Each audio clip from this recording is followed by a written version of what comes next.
A ver, chicos, ahí me indican por favor si ahora sí se puede observar la diapositiva. Sí, Miss, sí se puede observar. Ya, Sí muy se bien, puede observar bien. muy bien. A ver, vamos a hablar con respecto a los signos vitales. Como su nombre menciona, signos vitales. Signos tiene que ver con señales. Por ejemplo, vamos a hablar un poquito de la sintomatología o también que van a encontrarse como síndrome. Al hablar de síndrome es la suma de un síntoma más un signo, que son señales. Por ejemplo, ¿cómo yo puedo identificar que una persona está enferma? ¿Cómo ustedes se darían cuenta que una persona está enferma?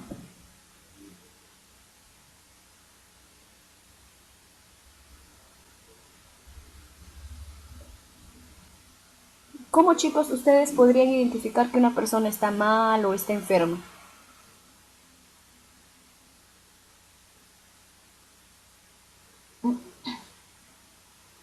A través de los signos o síntomas. Por ejemplo, si tú ves a una persona que tiene fiebre, es porque está enferma. Si tú ves que una persona de repente tiene hemorragia, es porque tiene una patología o está cursando una enfermedad. Una persona que tiene dificultad para respirar. Entonces, de esa manera nosotros vamos a poder identificar cuando una persona está enferma o está mal a través de los signos o síntomas. Y el día de hoy vamos a hablar sobre signos vitales, signos en los cuales atrás son señales en las cuales tú te vas a poder dar cuenta si la persona está con vida o no, o qué está pasando en la persona.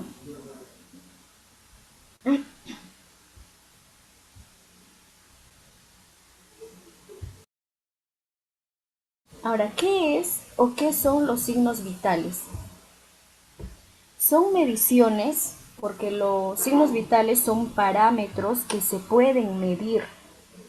Por eso es que en los signos vitales se reflejan valores numéricos o son variables, también se les conoce cuantitativos. Cuanti viene de cantidad. ¿Por qué? Porque los signos vitales tú lo vas a poder reflejar a través de números o lo vas a poder medir por números. Por ejemplo, cuando mencionamos, por ejemplo, la respiración y lo contabilizas en un minuto y te va a dar un número 20, 25, 30, que son valores numéricos, son valores cuantitativos. El pulso también te da un número 60, 70, 80, 100, que es un número. La temperatura también se identifica a través de una numeración. La presión arterial a través de dos números, que son sístole y diástole, que por ejemplo puede ser 120-90, pero los finales también son números. Por eso es que los signos vitales se consideran dentro de la forma cuantitativa. Cuantitativa. Entonces, los signos vitales son mediciones de las funciones más básicas del cuerpo, de los órganos vitales, de los órganos que tú puedas garantizar que una persona de repente pueda seguir con vida, que es el cerebro, el pulmón, el corazón, que esos son los órganos más importantes. Obviamente los otros órganos también lo son, pero los que priman son estos órganos por los cuales nosotros vamos a valorar de manera primaria y en los que se valora o en los que se analiza mediante la valoración primaria. Son aquellos signos que al estar presentes van a indicar vida y al no estar presentes o al que ustedes no lo puedan encontrar es porque está enfocándose en que algo está pasando en el organismo de la persona o mediante también ciertas alteraciones.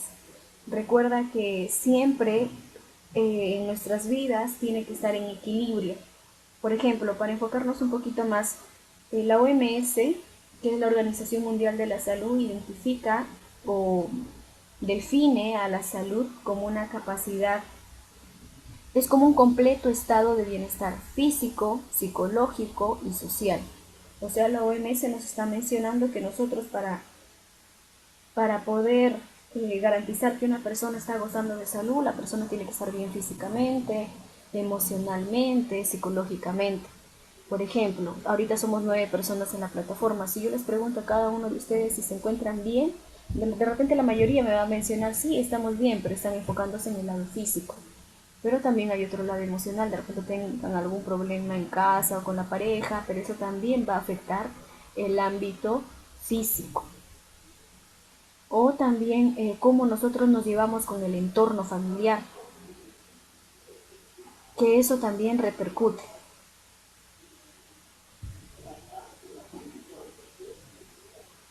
Y por eso podrían mencionar, ¿no? Pero ¿qué tiene que ver el lado emocional? ¿Qué tiene que ver mi entorno? Si estamos hablando dentro de los signos vitales, porque en su mayoría los signos vitales, chicos, se alteran por algo emocional. Muchas veces cuando tomamos los signos vitales, a veces encontramos la presión elevada. Y si es un adulto mayor, tú le preguntas, a veces se ponen a llorar, que tienen problemas con los hijos se han olvidado de ellos, y su presión arterial es más emotiva. O a veces de repente llega una persona, es un adolescente y el pulso está acelerado. Entablas una conversación o indagas más, de repente es por sus notas, o algo ha pasado, o vino de una discusión. Entonces ahí los signos vitales se pueden alterar y se pueden alterar. Entonces es muy importante enfocarnos también en esos lados.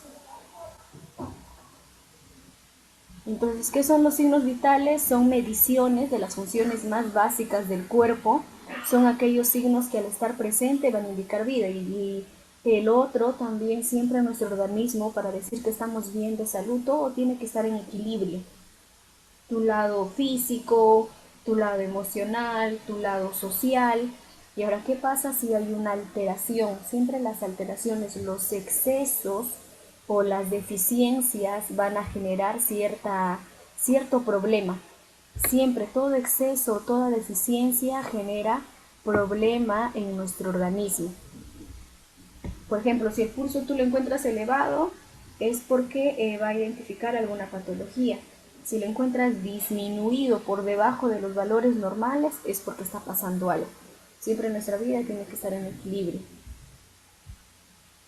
¿Cuáles son los objetivos? Es que al realizar nosotros el control de los signos vitales vamos a identificar los valores normales y alterados. Recuerda que mencionábamos que los signos vitales son valores numéricos, son parámetros cuantitativos, o sea que van a reflejarse mediante valores numéricos. Y nosotros, para poder analizar si hay una aceleración, o de repente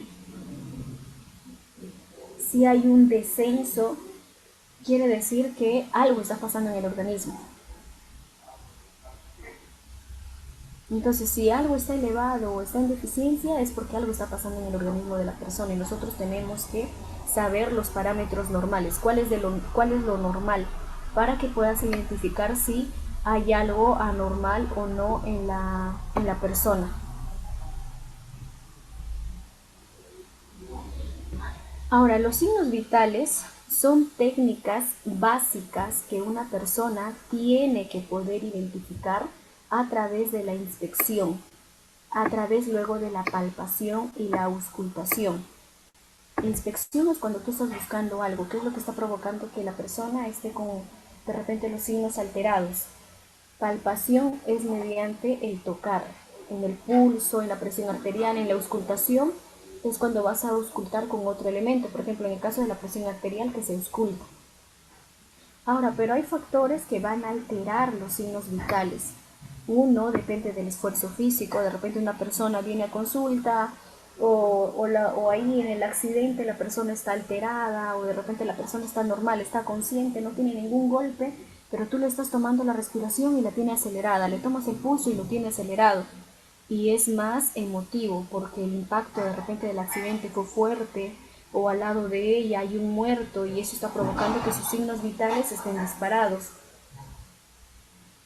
Ahora, también hay ciertas alteraciones que tienen que ver con la edad, el sexo de la persona, la raza, ciertas enfermedades que tenga la persona, algún dolor.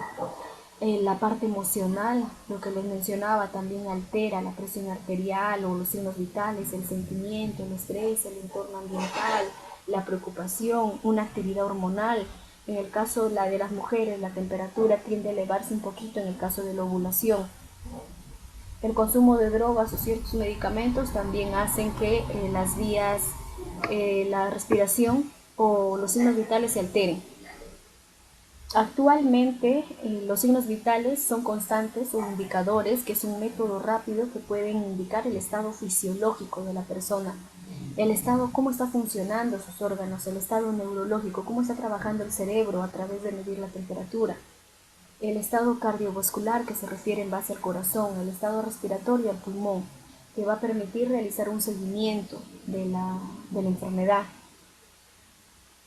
¿Cuáles son los signos vitales? Conocemos como temperatura, pulso, respiración y presión arterial. ¿Cuándo debemos tomar? En el caso de los primeros auxilios, de manera un poco más rápida, antes de realizar la valoración secundaria. Pero también hay otros ámbitos en el hecho de la admisión. Cuando ingresas a pedir consulta, te toman los signos vitales.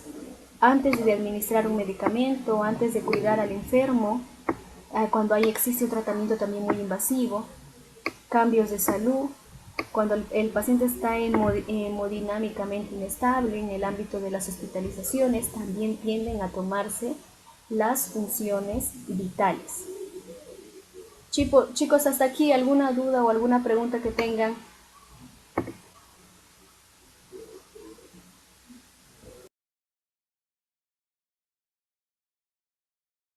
Chicos, ¿alguna duda o alguna pregunta que tengan hasta aquí?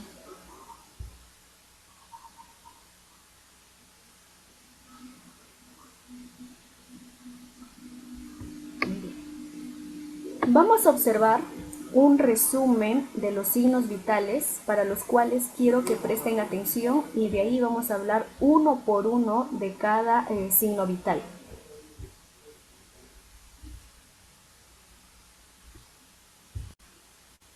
Quiero que presten atención, por favor, chicos.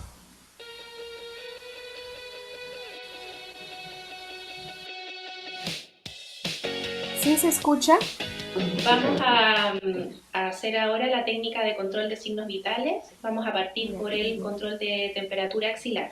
Para el control de temperatura axilar, lo primero que tenemos que hacer es la higiene de manos, informar al paciente de la técnica a realizar y revisar la ficha clínica, los parámetros de los valores anteriores de los signos vitales. ¿Ya? Para la técnica necesitamos nuestra bandeja preparada, en el riñón el termómetro limpio, para la toma de la presión arterial el fonendoscopio con el esfingomanómetro, tórulas, alcohol y nuestro tarrito de desechos con su bolsa. ¿Bien? Además, para la toma del pulso y de la frecuencia respiratoria necesitamos un reloj con secundero. Para partir con la temperatura axilar, lo primero es, con una tórula con alcohol,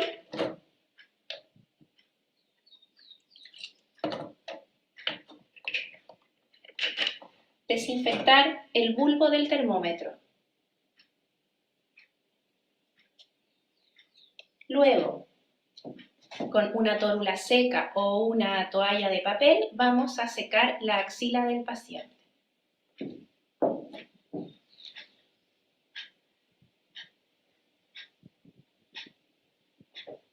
Y la descartamos en el tarrito de desechos.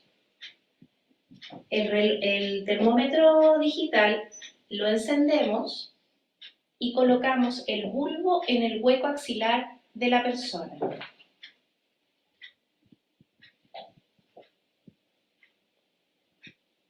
Y colocamos el brazo con el codo flectado y la mano hacia el hombro contrario.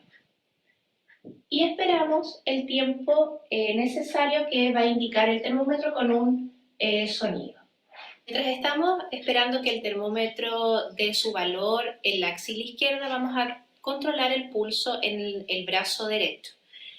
Para tomar el pulso vamos a ubicar la arteria radial, que se ubica en la muñeca, en esta zona. El control del pulso se realiza con estos tres dedos, el dedo índice, medio y anular, ya que el dedo pulgar tiene su propio pulso, por lo tanto no se utiliza para esta técnica. Vamos a ubicar la arteria y durante 60 segundos vamos a controlar todas las características del pulso. Es decir, En 60 segundos vamos a contar la frecuencia cardíaca, que es la cantidad de latidos en un minuto. El valor normal en adultos es de 60 a 80 pulsaciones por minuto. Si encontramos más de 90 pulsaciones por minuto, existe una taquicardia, y menos de 60 latidos por minuto es una bradicardia. La otra característica que vamos a controlar también en un minuto es el ritmo. Se refiere a la regularidad de los latidos. En estado normal, el ritmo es regular, es decir, que el tiempo transcurrido entre cada latido es igual. La otra característica es la amplitud, que es la expansión de la pared arterial como consecuencia del volumen de eyección de la sangre del ventrículo izquierdo. En condiciones normales, el pulso es amplio o magnus. En condiciones anormales, cuando el volumen sanguíneo es bajo, el pulso es débil o parvus. La siguiente característica a evaluar es la tensión. La tensión es la resistencia que ofrece la arteria a la palpación. En la normalidad, el pulso se considera blando, es decir, la arteria puede deprimirse u obliterarse fácilmente. En condiciones de anormalidad, el pulso es duro, es decir, la arteria se deprime con dificultad. Una vez que el termómetro suene, vamos a retirarlo de la axila de la persona. Es importante la lectura de la temperatura siempre tomando el termómetro por este lado, no por el lado del bulbo, para no alterar el valor de la temperatura. Una vez que hemos leído la temperatura, dejamos nuestro termómetro en el riñón. A continuación, vamos a controlar la frecuencia respiratoria. Para eso es importante no informar al paciente que vamos a hacer esta técnica, ya que la respiración es un acto involuntario. Al momento de informarle, inmediatamente se hace voluntario y eso altera las características de esta respiración. ¿Ya? Para eso vamos a tomar la mano de la persona y la vamos a colocar sobre el pecho, con nuestros dedos apoyados en el pecho, y vamos a observar los movimientos respiratorios, tanto de inspiración como de expiración. Vamos a contar solo uno de los movimientos, ya sea los de inspiración o los de expiración, durante 1 minuto.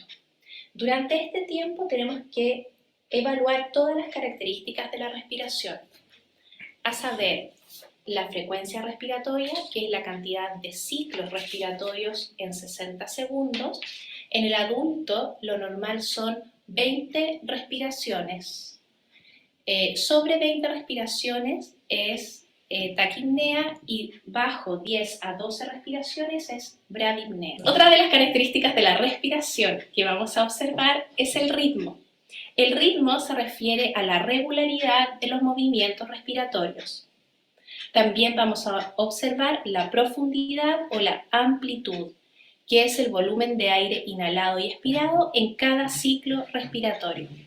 Además, el carácter o tipo respiratorio, que se refiere al tipo de respiración. En los hombres es de característica costo-abdominal y en la mujer de tipo costal superior. La última característica a evaluar es la relación entre la inspiración y la expiración. La inspiración es un fenómeno activo y que dura un poco menos que la expiración, que es un fenómeno pasivo, en una relación de 5:6. Para la toma de la presión arterial necesitamos el instrumento que se llama esfigmomanómetro. El esfigmomanómetro consta del manguito, que es lo que vamos a colocar en el brazo del paciente, las conexiones, la pera de insuflación y la válvula, además del manómetro, que es finalmente donde vamos a leer los valores de la presión sistólica y diastólica.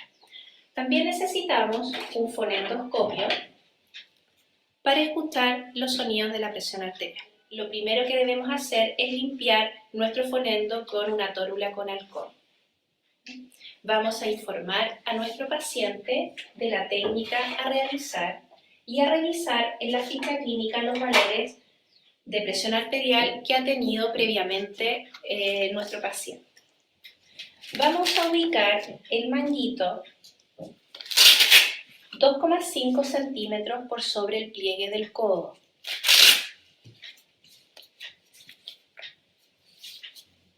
Es importante que las conexiones no se topen para que no produzcan ruidos anexos a la auscultación. Vamos a colocar las conexiones por sobre la arteria humeral o braquial.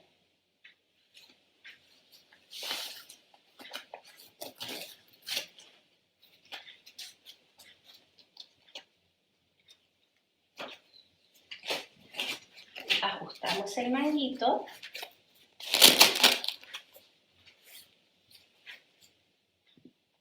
Y nos preocupamos de que las conexiones no estén topándose. Para iniciar la técnica, lo primero que vamos a determinar es el nivel de insuflación. Para eso vamos a ubicar la presión arterial palpatoria. Buscamos el pulso radial, tomamos la pera de insuflación, cerramos la válvula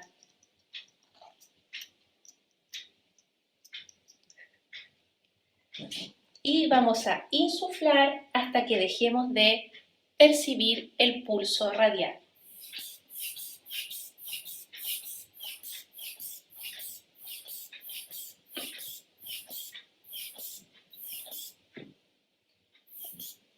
Una vez que dejamos de percibir el pulso radial, nos fijamos en el valor y abrimos la válvula para desinflar el manguito. En este caso, la presión palpatoria fue de 120 milímetros de mercurio. A eso le vamos a agregar 30 milímetros de mercurio, que va a ser nuestro límite de insuflación. Entre la presión palpatoria y insuflar nuevamente el manguito para tomar la presión arterial deben pasar 30 segundos.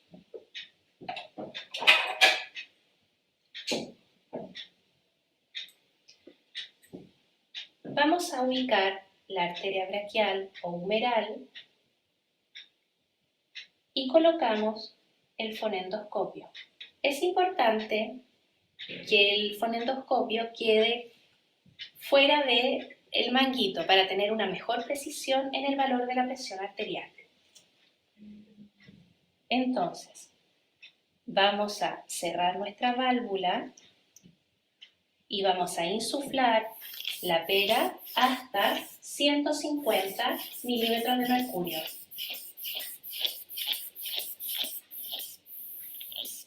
Una vez que llegamos a los 150, abrimos un poco la válvula para que el descenso del manómetro sea lento.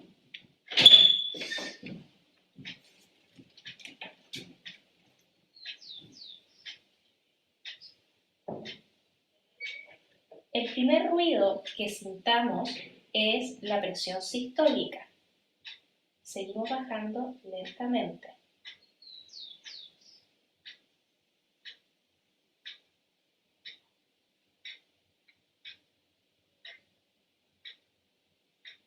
El último ruido que escuchemos es la presión diastólica.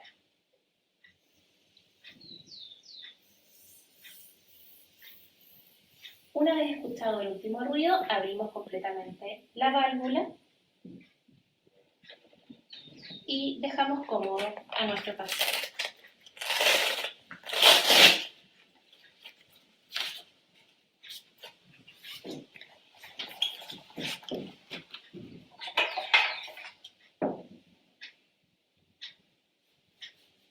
Una vez terminada la técnica de control de signos vitales, es importante realizar la higiene de manos.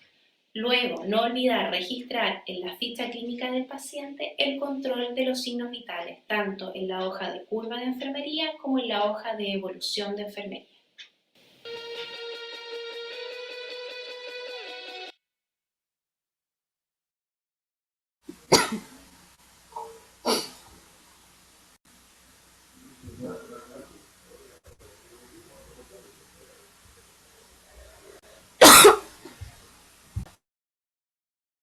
A ver, chicos, en el video que hemos podido observar, se ha observado cómo es que nosotros vamos a tomar los signos vitales.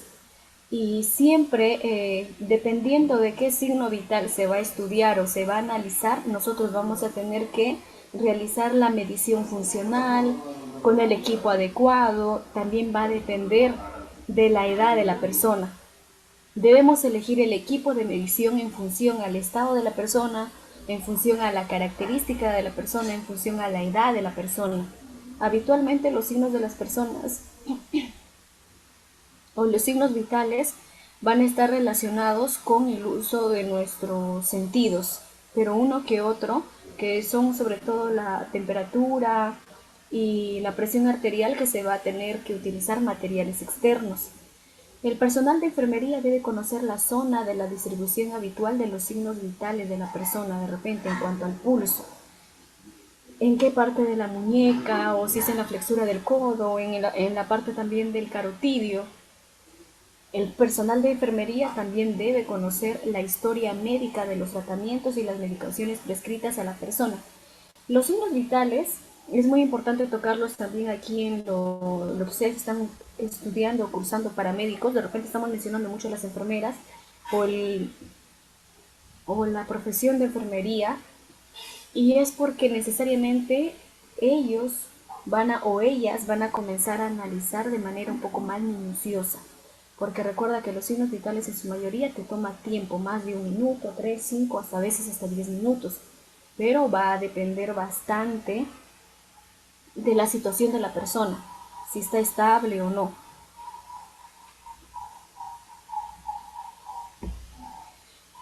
En cambio, nosotros en primeros auxilios, los signos vitales también lo vamos a medir o lo podemos medir, y va a ser un poco más rápido. Así como un ejemplo nada más, la respiración se mide en 1 minuto, pero cuando estamos en primeros auxilios o en una situación de emergencia lo vamos a realizar en 10 segundos. ¿Cuáles son las pautas para valorar los signos vitales? El personal de enfermería controla o va a minimizar los factores ambientales que puedan alterar. ¿A qué se refiere? Por ejemplo, si es que viene una persona y quiere que le mides la presión, quiere que le mides el pulso, y tú le ves que está cansado o está agitado, tienes que darle un tiempo de reposo. Porque si tú le tomas en esa situación, los valores que te va a reflejar son alterados. Los valores van a ser en exceso. La organización facilita también la eficiencia, dependiendo del equipo que se vaya a utilizar. La manera de aproximarse a la persona puede alterar también ciertos signos vitales, y en su mayoría, por ejemplo, la respiración es un signo que puede ser alterado conscientemente. Por ejemplo, cuando nosotros o yo quiero imitar la respiración de alguien, lo puedo hacer. Pues de repente ahorita quiero dejar de respirar, es un acto voluntario. Por eso es que después del pulso, inmediatamente después del pulso, uno tiene que tomar la respiración. Y sí es cierto cuando se menciona que todos los procedimientos que tú le vas a decir a la persona, o tienes que decirle, le vas a tomar la presión, señora, le voy a tomar la presión, pero excepto con la respiración. Porque si tú le dices a la persona, ahora le voy a contabilizar la respiración o le voy a tomar la respiración, la persona va a comenzar a respirar, va a comenzar a controlar su respiración de manera voluntaria, o puede imitar también tu respiración. Por eso, de preferencia, es el pulso seguido de la respiración.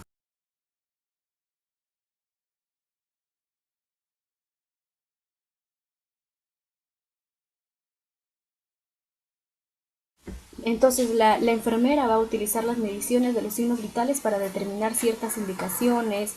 Muchas veces, para antes de administrar el medicamento, y más en los adultos mayores, también se toma. No sé si se habrán dado cuenta, en algunos adultos mayores al inicio de la pandemia, cuando les iban a tomar o les iban a colocar la vacuna contra el COVID, les tomaban los signos vitales para ver si de repente tenían una hipertensión o una presión elevada que vaya a alterar. La enfermera analiza también los resultados de la medición de los signos vitales, comparándolos en base a qué, en base a los parámetros normales. Si la respiración nos dice que es lo normal hasta 25 o 30, entonces ¿qué quiere decir? Que cuando tú encuentres o contabilices una respiración 40, 50, quiere decir que está acelerado y por algo. Esto es los signos vitales. Esto es una tabla. Como podemos observar, aquí dice la edad y aquí está el parámetro de la edad. Va desde un recién nacido, primer año, de 5 a 8 años, 10 años, adolescente, adulto, adulto mayor. Y aquí está clasificado por temperatura, pulso, respiración y presión arterial. Ahora, esto de aquí, por ejemplo, estos números son un promedio. Y de aquí dentro esto es lo mínimo y lo máximo que puede tener. Entonces los que están fuera de ese paréntesis es el indicador o el valor promedio. Los que están dentro del paréntesis tiene que ver con lo mínimo y lo máximo que debe tener esa persona de acuerdo a la edad. Ahora vamos con un ejemplo. Por ejemplo, si en un recién nacido lo normal es que la temperatura sea axilar de 36.8. Eso es lo normal. Si ya comienza a tener 37, 37.5, es porque se va a desencadenar una desaceleración o un proceso febril. El pulso promedio tiene que ser en un recién nacido de 130. Lo mínimo 80 y lo máximo 180.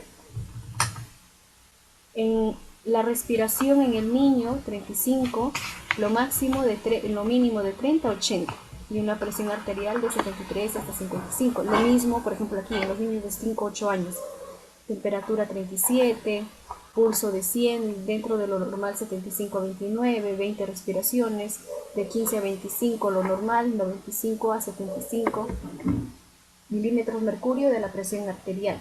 ¿Sí se llega a entender esta tabla, chicos?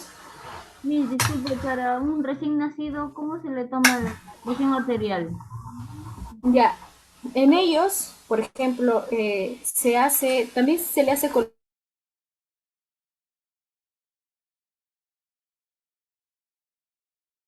ellos es un poquito más especial. Hay tensiómetros en los cuales tienen dos campanas. Hay algunos, no son todos. Por ejemplo, Litma tienen dos. Una campana que es mayor y una chiquita. Con la chiquita se comienza a auscultar. Esa sería la diferencia en cuanto a los recién nacidos. Mediante la auscultación con un diafragma menor. Hay algunos que tienen. Hay tensiómetros y estetoscopios que son genéricos, esos no tienen unido a un recién nacido. Pero el Litma, Riester, eso sí tienen. ¿Alguna otra duda o pregunta, chicos?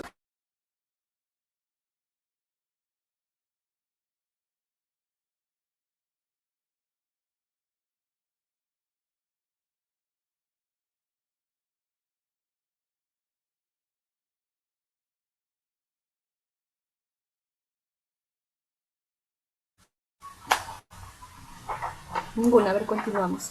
Vamos a hablar de la temperatura corporal, que la temperatura también nosotros la podemos analizar con nuestras manos, pero principalmente con el termómetro. ¿Qué es la temperatura? El valor que se toma es entre el calor producido y el calor perdido, que eso va a reflejar un resultado de una temperatura corporal.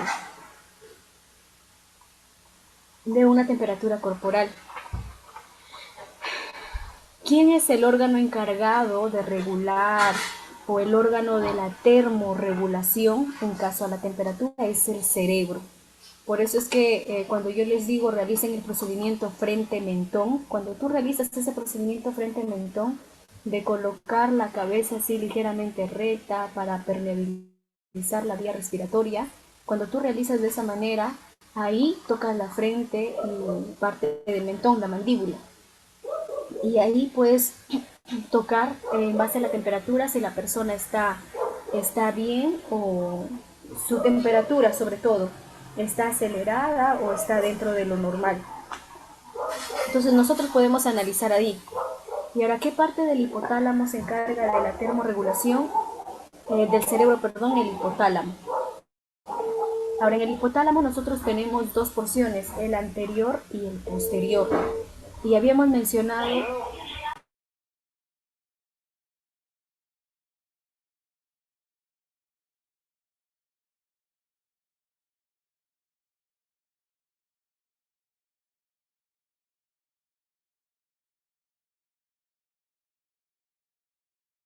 A ver, chicos, el órgano que se encarga de la termorregulación es nuestro cerebro. ¿Y qué parte primordialmente? El hipotálamo.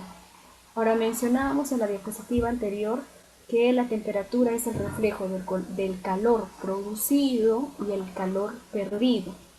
Entonces, si el hipotálamo se encarga de la termorregulación, el hipotálamo tiene dos porciones, una porción anterior y una porción posterior.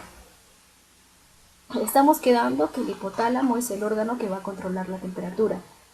Pero como tiene que ver con la pérdida del calor y la producción del calor, vamos a observar que aquí el hipotálamo anterior y el hipotálamo posterior tiene que ver. Cuando hablamos de la pérdida de calor, nos referimos a que ¿quién lo va a controlar? Lo controla el hipotálamo anterior. Entonces, el hipotálamo anterior se va a encargar de la pérdida de calor. Ahora, el hipotálamo posterior, cuando nosotros hablamos del hipotálamo posterior, ahora, ¿de qué se encarga este hipotálamo posterior?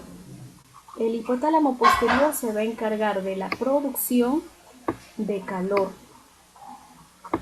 Entonces, cuando se activa el hipotálamo posterior, se encarga de la producción del calor. Entonces, cuando se activa nuestra pérdida de calor es porque el hipotálamo anterior se ha activado. Y para la producción de calor se activa el hipotálamo posterior.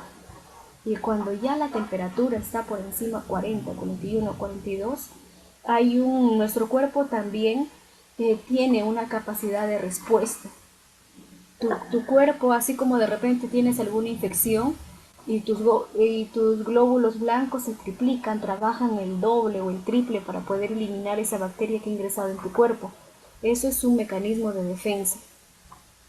Y se observa muchas veces en el hemograma. Te sacan un hemograma y observan que hay leucocitopenia o los leucocitos están elevados porque están trabajando más por un posible bacteria o virus que ha ingresado a tu organismo.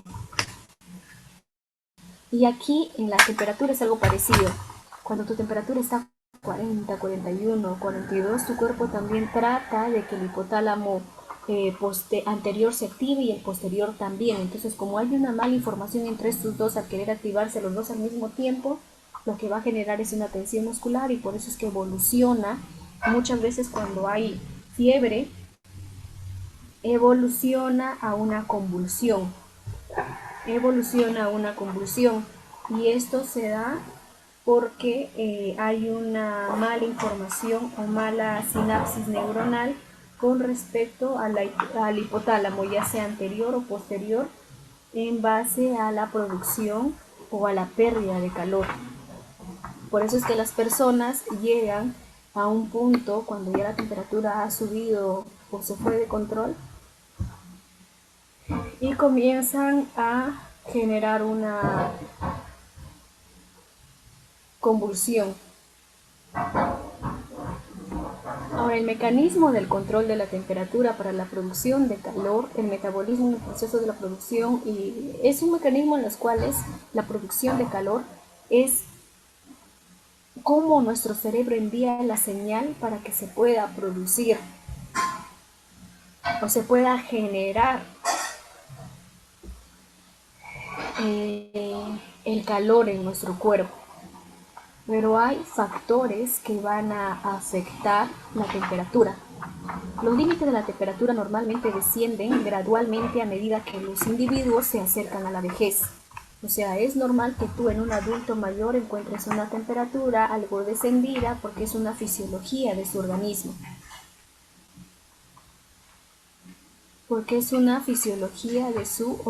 Entonces es normal que encuentres en un adulto mayor una temperatura 36.5 o hasta 37. Otros factores que van a afectar la temperatura es el ejercicio. Muchas veces las personas que vienen después de realizar ejercicio o actividad física están rojos, los tocas y inclusive les colocas el termómetro y dan la apariencia de que tuviese fiebre, pero es por la actividad que han realizado. En la exposición en exceso en el sol o cuando van a la playa, a la piscina, también genera una elevación de la temperatura. Hay otros factores que también afectan la temperatura, como son los valores de progesterona bajo en el caso de las mujeres. Durante la ovulación aumentan ligeramente la temperatura en el caso de las mujeres. Ahora, hay tipos de fiebre, que esto de aquí no es necesario que ustedes se aprendan. Esto no es necesario que ustedes se aprendan los tipos de fiebre, pero sí por lo menos llegar a entender que hay variedades en la fiebre. Hay una fiebre sostenida, hay una fiebre intermitente, hay una fiebre remitente y hay una fiebre reincidente. ¿Y de quién va a depender cómo es que se va a registrar la temperatura en el Cardex?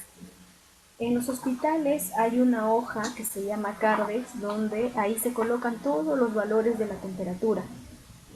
Y por ejemplo, en los hospitalizados se les toma cada 3 o 4 horas la temperatura. Y en ellos se registra en una hojita, con lapicero negro, rojo o azul. Negro, rojo o azul, en las cuales nosotros vamos a tener que registrar en el Cardex o en una hoja los signos vitales. Por ejemplo, vamos a registrar aquí. En una fiebre sostenida es una temperatura corporal constante por encima de 38. ¿Qué quiere decir? Que si tú tienes aquí el valor normal, que es de 37, y luego tienes uno de 38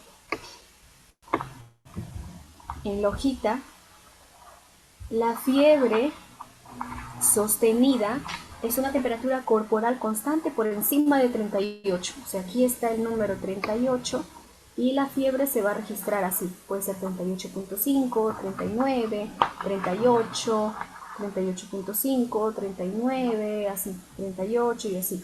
Siempre el gráfico va a ser por encima de 38. Cuando el médico observa que la temperatura está por encima de 38, ya dice, es una fiebre sostenida. Otro ejemplo, la fiebre intermitente. Tiene puntas de fiebre mezcladas con valores normales de la temperatura. La temperatura vuelve a un valor aceptable como mínimo una vez cada 24 horas. ¿Qué quiere decir? Si la persona comenzó con 38, luego tiene 38.5, luego baja a 37, luego baja a 36.5, o sea, llega a normalizarse. Luego de nuevo va subiendo 37, 37.5, luego baja a 37, luego sube a 38, baja a 37, sube a 38 y así. Es una fiebre intermitente donde por lo menos en las 24 horas tiene una o dos situaciones normales. Ahora, la fiebre remitente tiene puntas y descensos de la fiebre sin retorno a los valores normales. ¿Qué quiere decir? Tiene fiebre 38, va hasta 39, 40, luego baja a 38.5, luego sube de nuevo a 40, baja a 38, sube a 40 y así, donde tiene picos de elevaciones. Y la fiebre reincidente son periodos de episodios febriles, mezclados con valores aceptables de la temperatura. Los episodios febriles y los periodos de normotermia, que es temperatura normal, pueden ser superiores a los 24 horas. ¿Qué quiere decir? Inicia con fiebre, luego se normaliza, inicia con fiebre, pero sobrepasa las 24 horas. Se normaliza y así está. 2 días y sigue fiebre, normal, así. Chicos, hasta aquí, ¿alguna duda o alguna pregunta que tengan?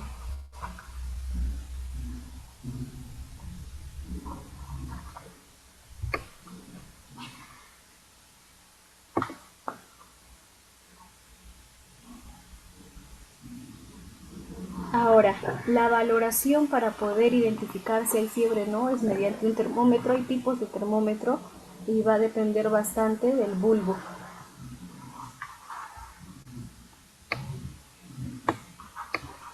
Estos son termómetros digitales, estos son termómetros de mercurio.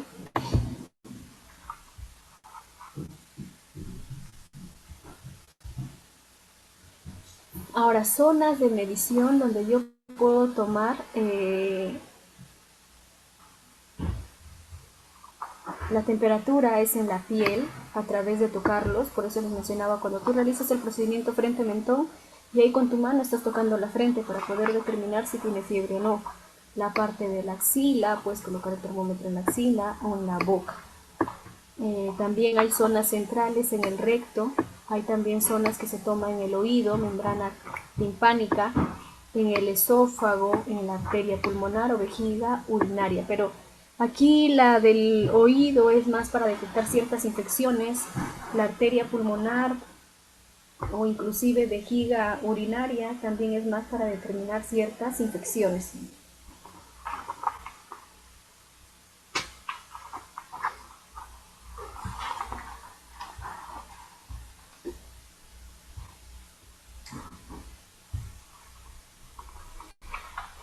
Hay límites aceptables de la temperatura, los límites normales van de 36 a 38, en el oral o timpánica es de 37, en la rectal de 37.5 y en el axilar 36.5. Ahora hay ciertas alteraciones en las cuales se va a determinar en la temperatura. ¿Y en cuáles son las alteraciones? Cuando hay un aumento y una disminución. Esos son los excesos. Cuando hay un incremento de la temperatura por encima de 38, se está hablando de una hipertermia. Cuando hay una disminución de la temperatura por bajo de 35, estamos hablando de una hipotermia. Entonces, esas son las dos alteraciones principalmente en las cuales podemos encontrar en la temperatura. Y la hipertermia se relaciona con la fiebre.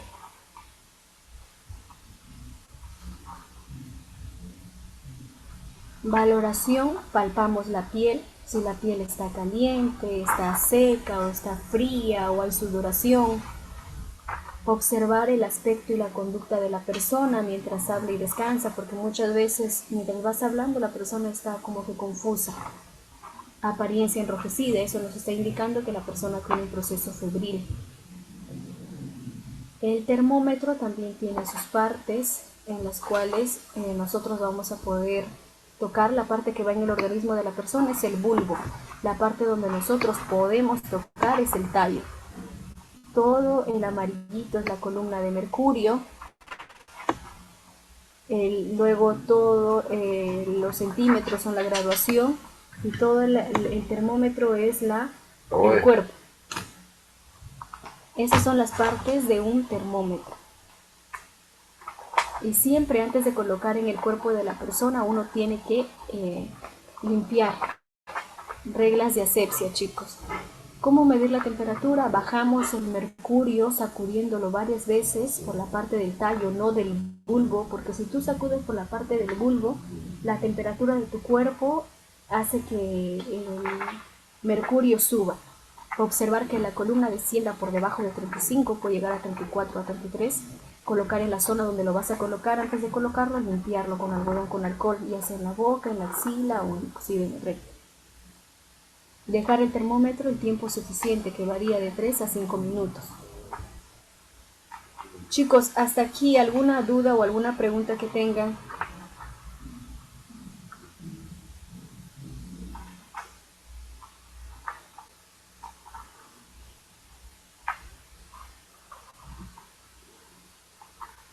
¿Ninguna pregunta? Sí, disculpe, en un paciente accidentado, si tiene una fractura en los brazos, donde se puede tomar la temperatura, otro lugar donde lo podríamos medir. Puede ser en la boca, en la axila. A veces les han colocado inclusive hasta en la ingle, ya como última opción.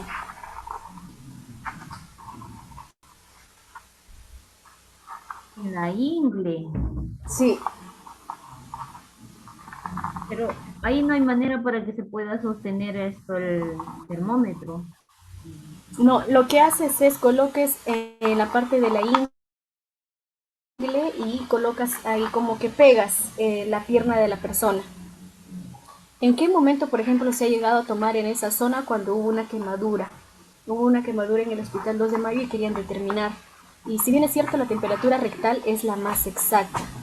Pero como la persona estaba quemada prácticamente el abdomen, todos sus miembros superiores, y había una parte de la pelvis donde no estaba intacta. Entonces se colocó el bulbo a ese nivel, a nivel de la ingle, pero solo como una situación.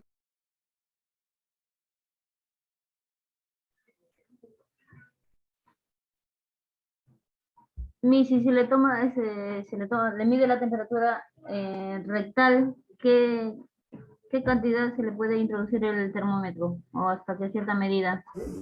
El bulbo, solamente el bulbo. El bulbo, Solamente esta parte, nada más. solamente esa parte. Máximo 3-5 minutos.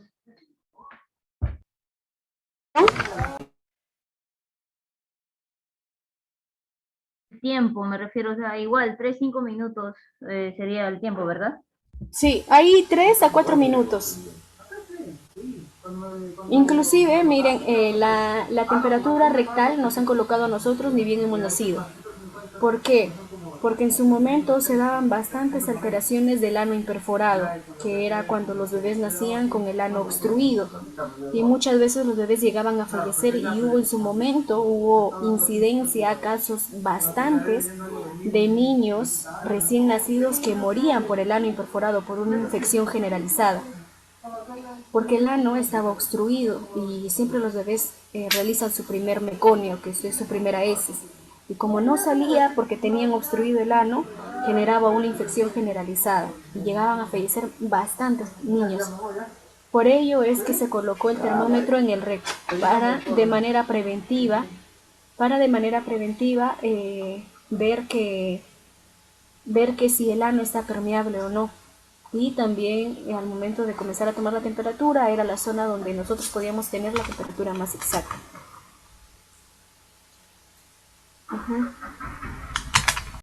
Miss, una consulta. ¿Y cómo se toma la temperatura en el esófago? ¿Perdón? En la diapositiva anterior, ahí no entendí que decía la temperatura en el esófago. ¿O en qué? ¿En uno de los órganos? Sí, es 3 minutos. Cuando son partes más internas, solamente es 3 minutos. Ah, ya. Ya, Miss. Muy bien. A ver chicos, vamos a ingresar a su momento de receso, 10 minutos, y después de esto vamos a continuar con el pulso. Ok, Miss.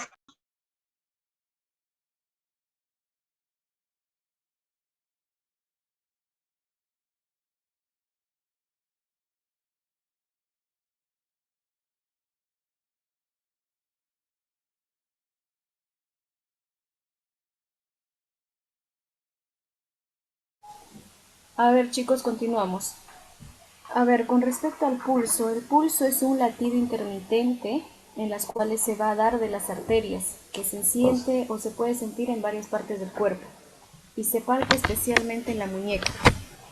Los latidos cardíacos se transmiten a las paredes de las arterias produciendo por la presión o la presión en las cuales nosotros vamos a ejercer. Esta distensión se puede observar y se puede palpar. Ahora, la técnica en la cual nosotros vamos a usar para palpar el pulso es con los 3 dedos.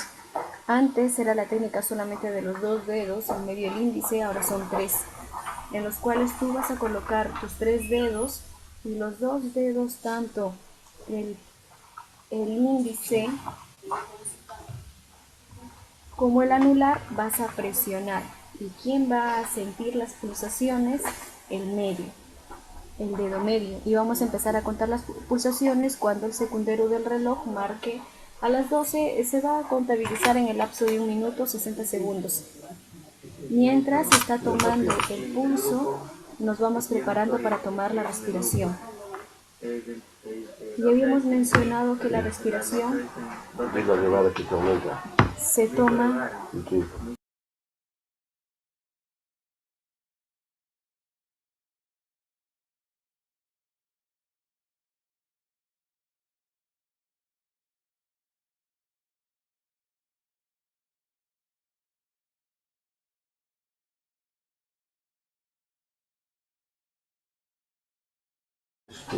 y es muy importante después del pulso tomar la respiración, Recuerda que la respiración la vas a tomar después del pulso sin decirle a la persona, porque el pulso es un acto voluntario, en los cuales la persona inclusive puede hacer que su respiración sea igual a la tuya.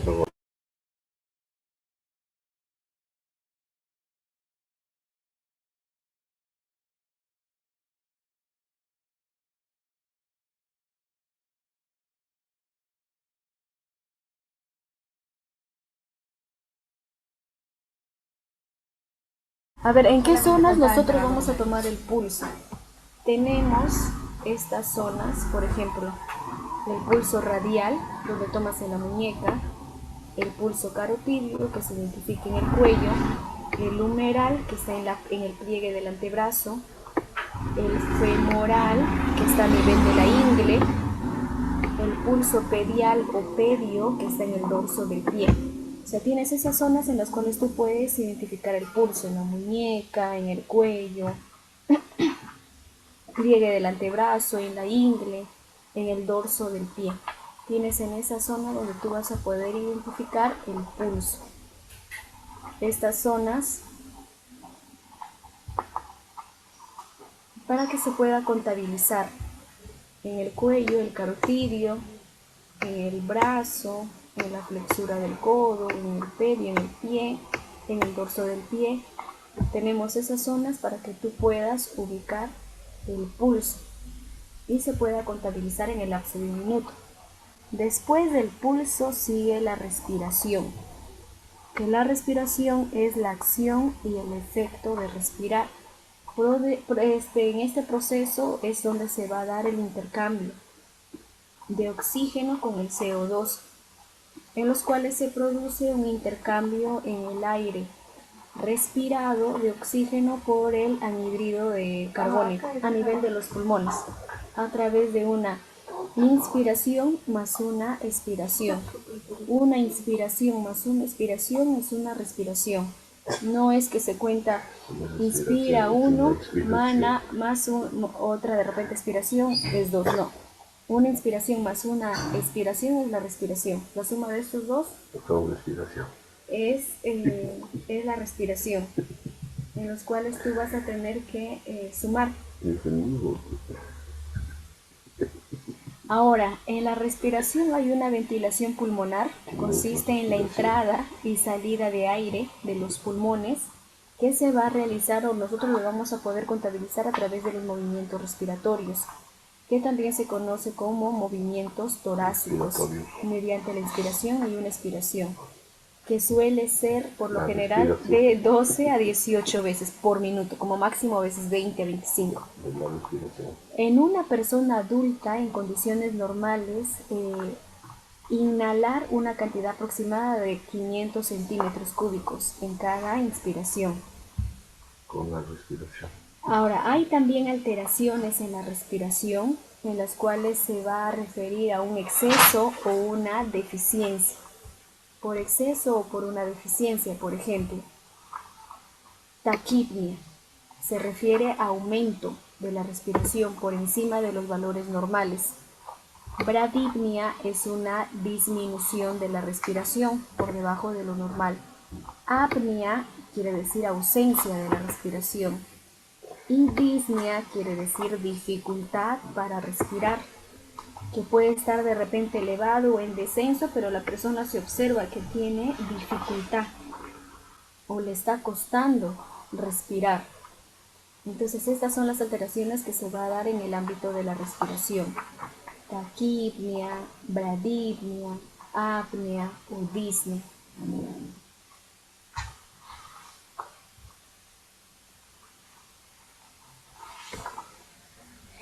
Ahora, la presión arterial. La presión arterial es la ejercida por la sangre dentro de los vasos sanguíneos, también se llama tensión arterial. En la presión arterial podemos distinguir dos componentes de acuerdo al ciclo cardíaco. Cuando nosotros hablamos del corazón o el ciclo cardíaco, es que el corazón realiza dos movimientos: se contrae, se relaja, se contrae o se relaja, o lo que se conoce como también sístole, diástole, que es contracción y relajación. Ahora, a través de la presión arterial se va a estudiar cómo es que se está dando ese proceso de contracción y relajación, de cómo es que se contrae y se relaja.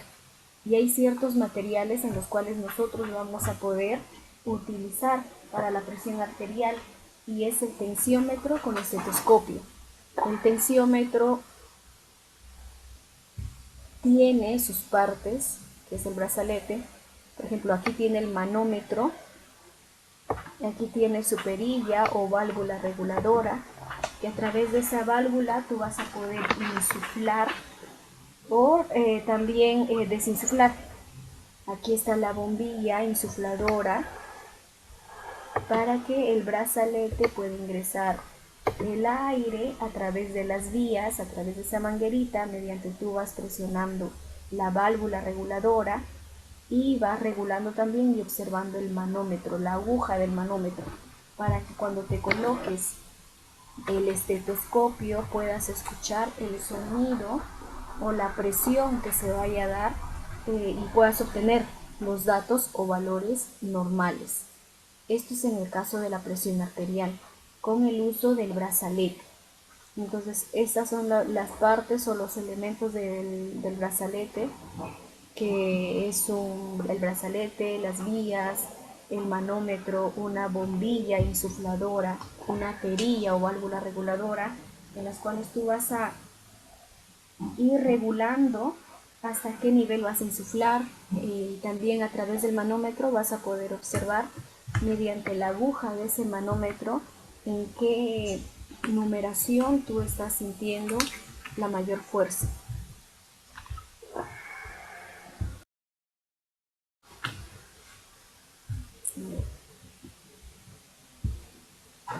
Esto es otro material que se utiliza unido al brazalete, es el estetoscopio, en las cuales también presenta sus partes y cada una de ellas tiene una función específica. Por ejemplo, las olivas es lo que va en los oídos para poder identificar los ruidos más fuertes de la presión. El fierrito que está debajo de las olivas viene a ser las olivas. Luego viene una conexión en Y por la forma, la manguera, y aquí viene la campana y el diafragma. Por ejemplo, en este caso, este estetoscopio no tiene para tomar la presión o la auscultación en un adulto y ni en un recién nacido. Esto es más del adulto nada más.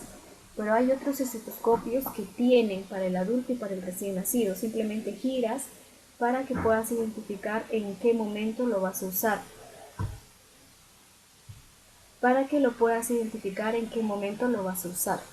Mediante esto, la campana, el diafragma, la manguera y todo ello.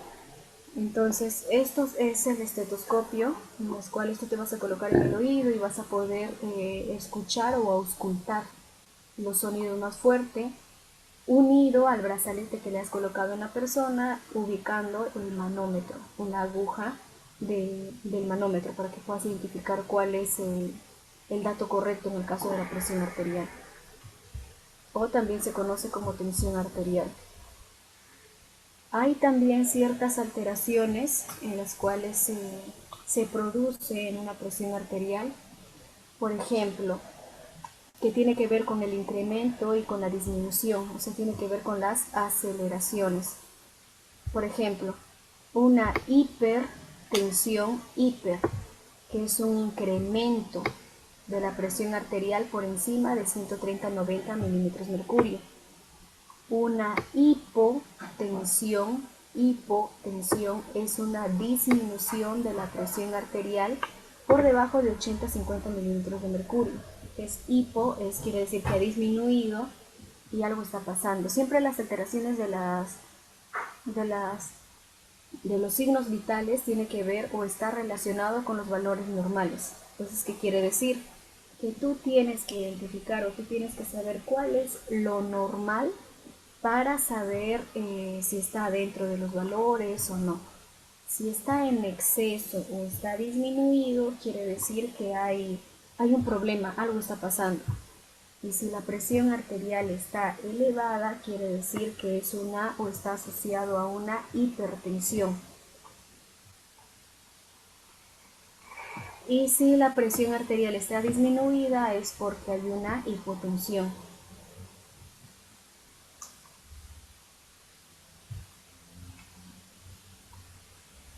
Es porque hay una hipotensión.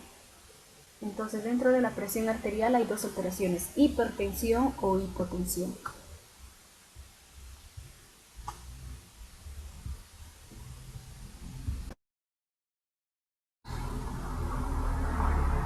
Ahora, ¿cuáles son los requisitos para nosotros poder tomar la presión arterial?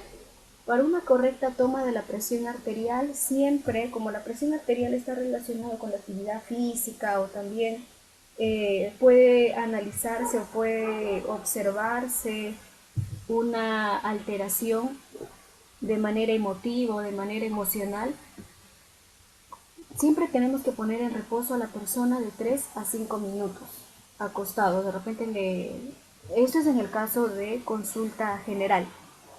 No estamos hablando mucho tanto en primeros auxilios. Se le hace sentar, se le ubica, le dices que se desviste el brazo en el cual tú le vas a tomar y haces que se recuestra mientras tú vas a ubicar mientras tú vas ubicando o preparando los materiales y la persona va acostada o está reposando. Luego vas a colocar el brazalete, lo ajustas cubriendo las 2/3 partes del brazo. Luego el estetoscopio se coloca debajo del brazalete. Muchas veces se comete el error, o sea, fuera del brazalete, debajo pero fuera. Muchas veces se comete el error de colocar el estetoscopio debajo del brazalete pero dentro, en su interior, presionando. O a veces también colocamos el estetoscopio, la campana o el diafragma fuera del estetoscopio, más abajo, pero estamos con nuestro dedo pulgar, estás presionando la campana y eso hace que imita tu pulso también y vas a tener un dato erróneo. Esta es la manera correcta en las cuales se coloca el tensiómetro. Por ejemplo, aquí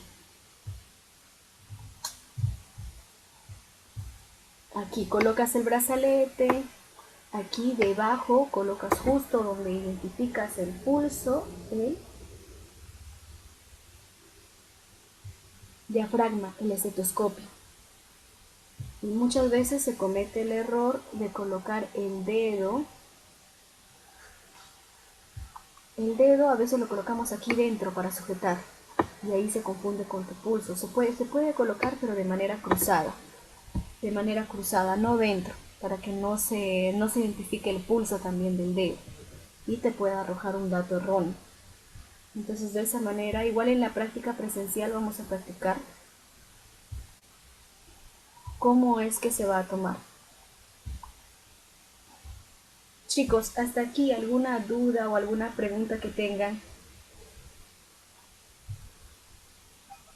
Es una consulta y en personas obesas también tiene que ser de 2 a 3 minutos de reposo o en ellos se basa más. En la presión arterial, el reposo es de 5 hasta 10 minutos. De 5 hasta 10 minutos es. Ay, amigo. Gracias. Y en los adultos mayores también igual. El mismo. Igual. Sí, igual. Y en los adultos mayores, inclusive a ellos les hablamos. Se le habla, o sea, no le vas a hablar cuando le estás tomando la presión arterial, pero sí para identificar si de repente tiene problemas o de repente tiene una enfermedad cardíaca y se ha olvidado tomar su pastilla y de repente es un paciente hipertenso y tiene tratamiento como losartán, entonces se le comienza a hablar para identificar si de repente su presión arterial o la elevación de su presión arterial está relacionado más con lo que no haya tomado la pastilla. En un paciente accidentado tiene fractura en ambos brazos. ¿Dónde se le toma la presión arterial? En la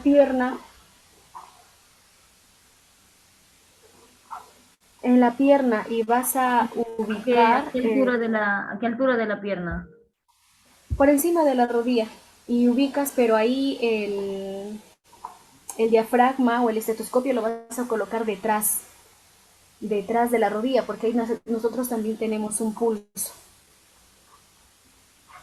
popliteo. O sea, un poco más arriba de la pantorrilla. Sí. Y el estetoscopio lo vas a ubicar detrás de la rodilla.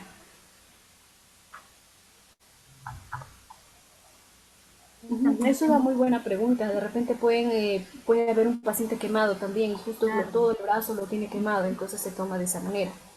Y si ya no hay otra zona, por ejemplo, si de repente tiene toda la zona del brazo, toda zona de los miembros inferiores también quemado y no hay una zona donde tú puedas tomar, simplemente te quedas con el dato del pulso.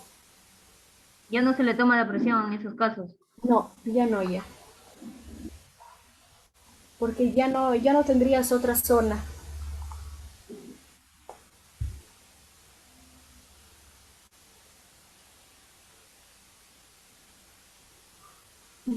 Sí, Antonio, de la altura del rombo popliteo, ahí encima. Pero igual, así como estamos observando en la imagen, el estetoscopio va a quedar debajo del brazalete, o sea, fuera, debajo.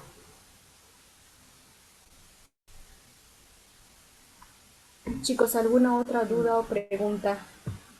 No, Miss, todo. Ok, gracias.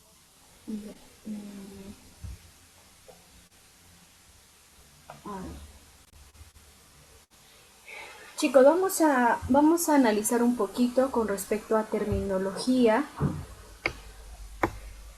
de los signos vitales.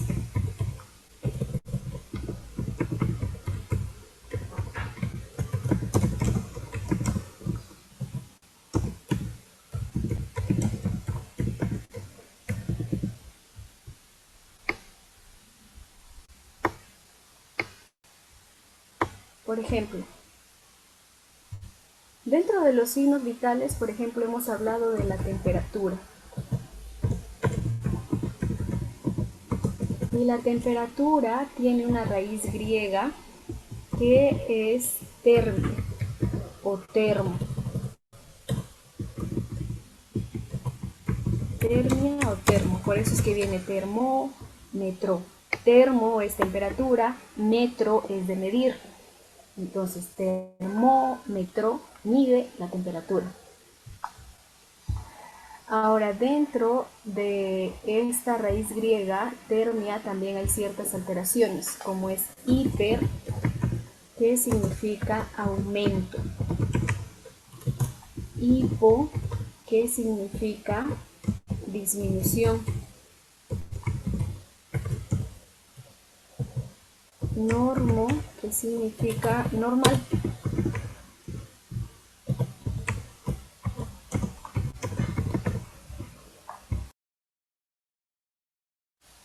Entonces, si yo quiero decir, por ejemplo, aumento de la temperatura en raíz griega, ¿cómo diría?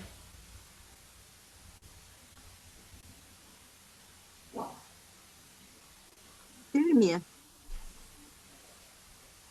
¿Cómo?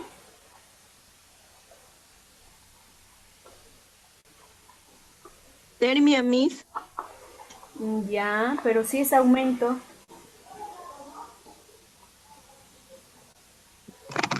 Si ese aumento es hipertermia. Exacto.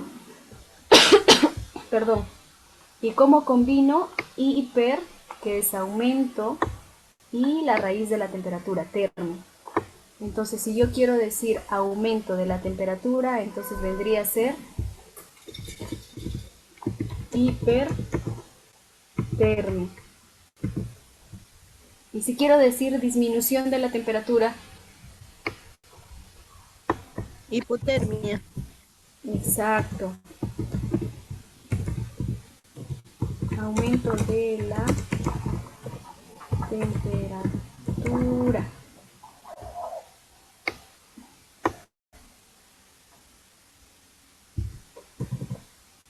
Aumento de la temperatura. Y si quiero decir una disminución, hipotermia. ¿Qué quiere decir disminución de la temperatura?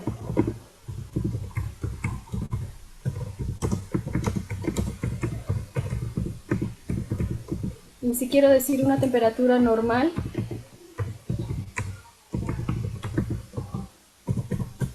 normotermia, que es temperatura normal. Entonces, de esa manera nosotros vamos a poder identificar ciertas alteraciones.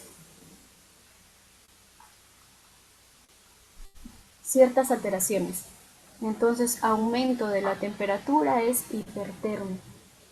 Una disminución de la temperatura es una hipotermia.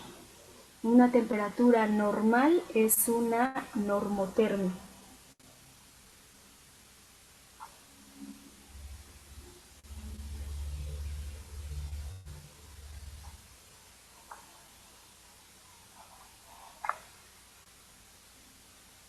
Chicos, ¿hasta aquí alguna duda o alguna pregunta que tengan? Todo claro, Miss. Muy bien.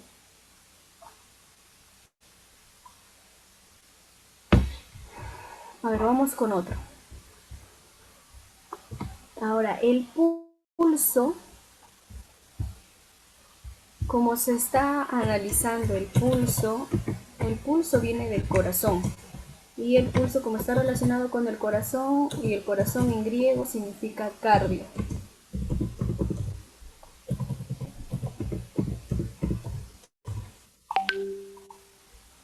Cardio o cardio. Y aquí, por ejemplo, se conjuga con taqui, que es igual a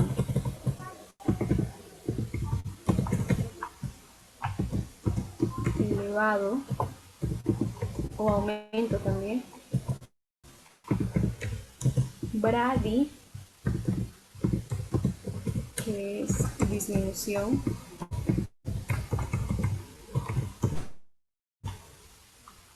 Entonces, si quiero decir pulso elevado, ¿cómo sería? Taquicardia. Muy bien, muy bien. Si quiero decir elevación o el pulso lo tiene elevado, y muchas veces cuando vamos a darle información a la ambulancia, decimos taquicardia y ya sabe que tiene el pulso elevado. Elevación del pulso. Y si quiero decir disminuido o lento, bradicardia, que es disminución o lento.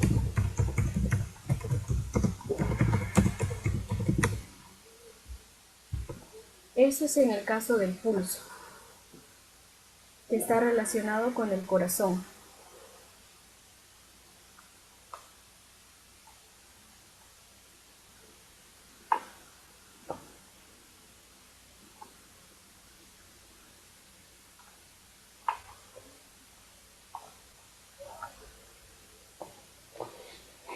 Eso es en el caso del corazón.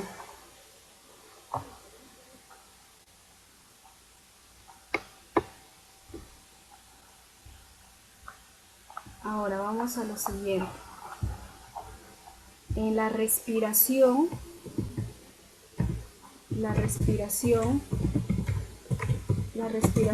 viene de una raíz griega, pnea. Ya. Sí. ¿Qué ven? Por ejemplo, aquí cuando yo quiero decir a, es igual a sin. Sí. Sin.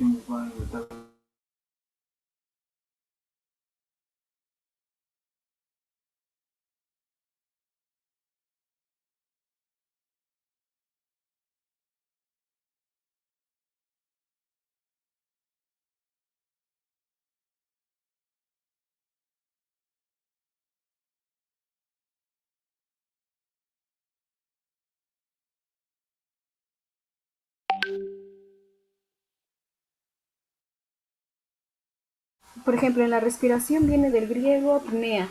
A es sin, taqui elevación, bradi disminución y hay una dis que se refiere a dificultad.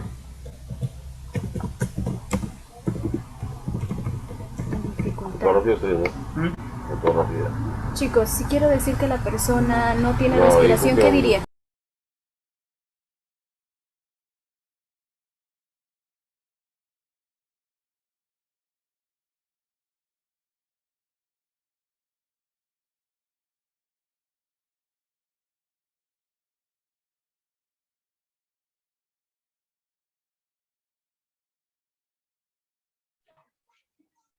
Apnea, doctor. Muy bien. Y si quiero decir una respiración disminuida, Ya,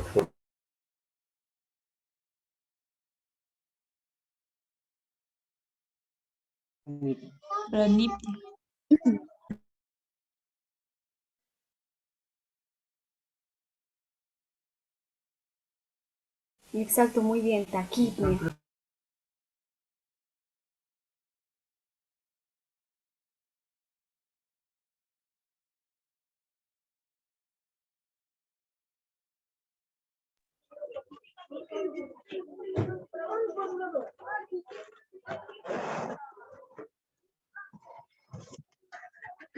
Muy bien. Y una disminución de la respiración, ¿cómo sería, chicos?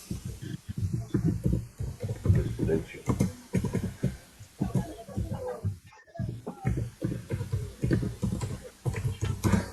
Bradipnea. Silencio. Y dificultad para respirar, que es disnea, que recuerdan que nosotros mencionábamos a qué persona o qué procedimiento realizamos en una persona con dificultad para respirar, recuerdan, y que no tenga fractura. ¿RCP? Ya, más que RCP, posición lateral de seguridad. Posición lateral de seguridad. Ujú.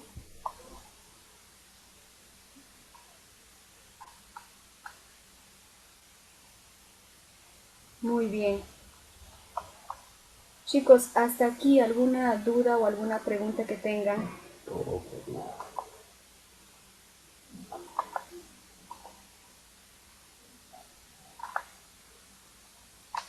Sí, todo, sí se entendió todo mismo. Toda la clase de hoy está entendible. Muy bien. A ver, vamos a finalizar con la presión arterial.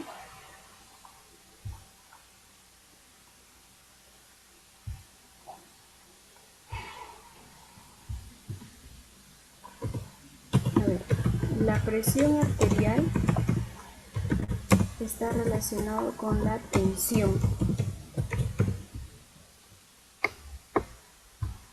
Entonces, aquí es igual que la temperatura,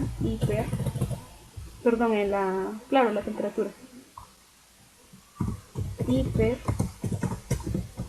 que, que es aumento, hipo, que es disminución.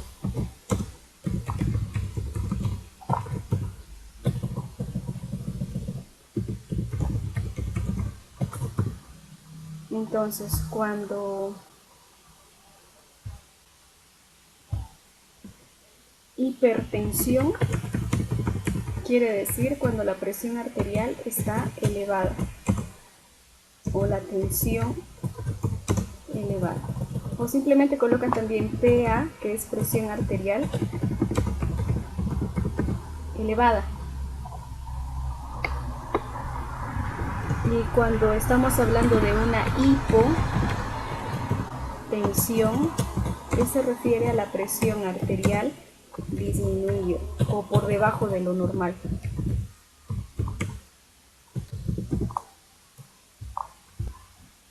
Entonces son esas las terminologías griegas que nosotros vamos a usar en caso de una presión arterial, en caso de una respiración, en caso de una temperatura. Muchas veces cuando nosotros tomamos los signos vitales,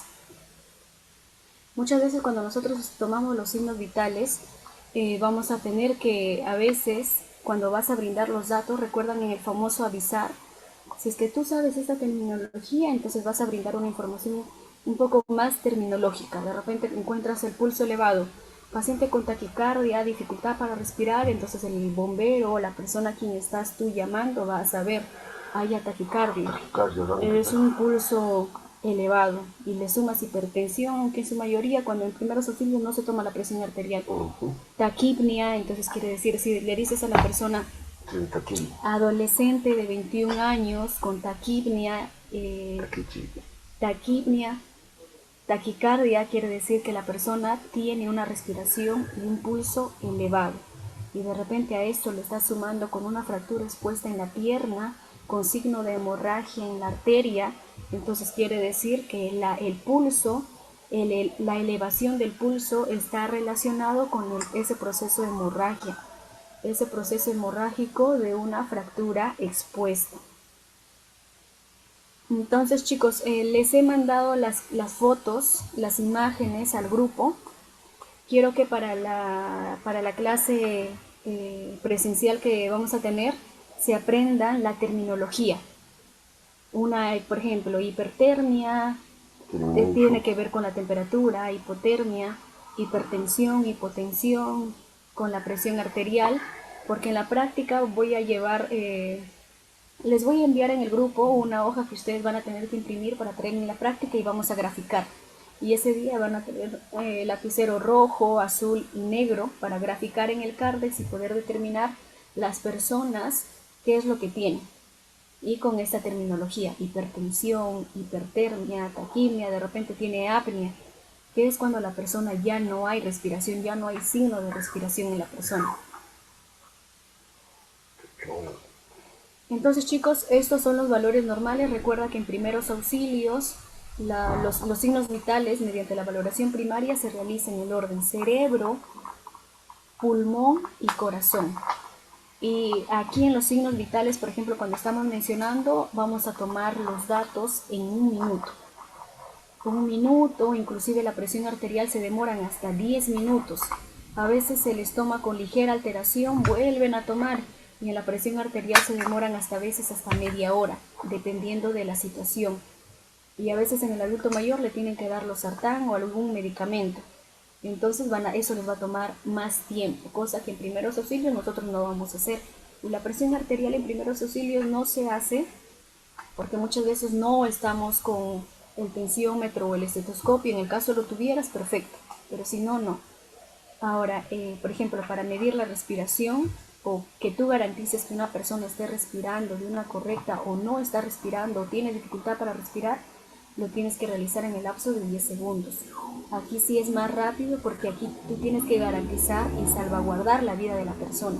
Garantizar si de repente la persona tiene alguna patología o alguna complicación, no se empeore o no se agrave más.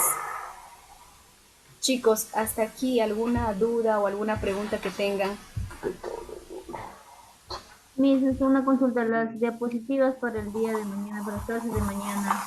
Sí, yo ahora envío la diapositiva, que es esta de aquí, estaría la de OBASE, la de signos vitales, y también les voy a mandar de hemorragia. Pero creo que la de OBASE ya lo tenemos, ya los había enviado. Entonces faltaría signos vitales y hemorragia. A ver. Ya, entonces OBASE ya lo envié, voy a enviar esto, signos vitales y hemorragia. Este es para el día de, porque mañana igual tenemos estos dos, desde las 6 empezamos mañana, ¿cierto? Sí, igual, de 6 a 9:50. Y así igual esto, nos faltaría lo de signos vitales y de hemorragia nada más, licenciada, porque OBASE ya lo tenemos. Sí, ya entonces yo los envío. Bien, chicos, nos quedamos aquí entonces. Cuídense mucho, puedan descansar muy bien y los veo el día de mañana. Miss, disculpe, la diapositiva de PLS y de atención de víctimas en masa, ¿eso todavía falta explicar?